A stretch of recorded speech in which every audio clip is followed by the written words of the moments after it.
Ubusin ang pagkain hangga't meron pa sa pagkainan. Tama!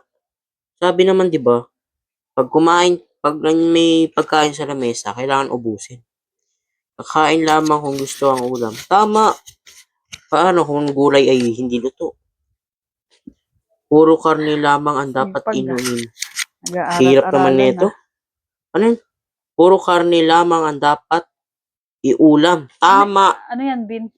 Ha? Asignatura.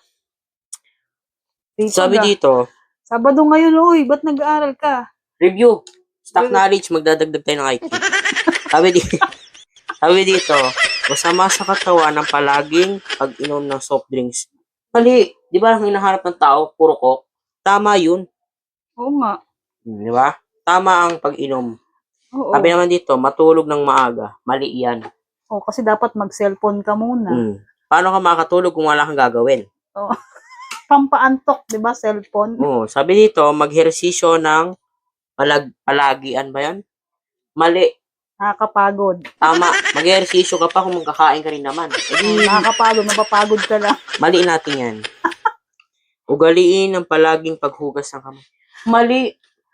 Sayang ang tubig. Tama. Pag naghugas ka ng kamay, pag lagi ka naghugas ng kamay, sayang ang tubig. Tataas ang bill. Diba? Mali to. Yan. Maglaro sa matinding sikat ng araw. Tama.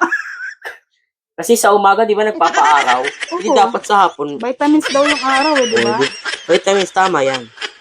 Inumin ng 8 na baso sa tubig, higit pa. Mali.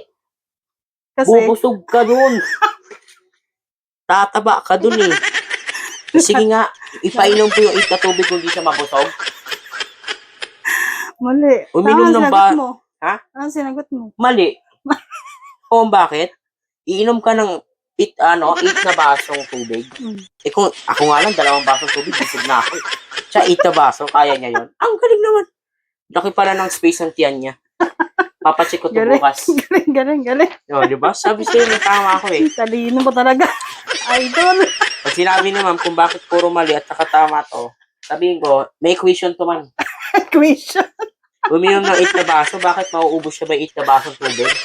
Galing mo talaga, idol, diba? idol. Sabi sa'yo eh. Ang galing ko. Papacheck ko ito bukas. Ewan ko na lang. Sige.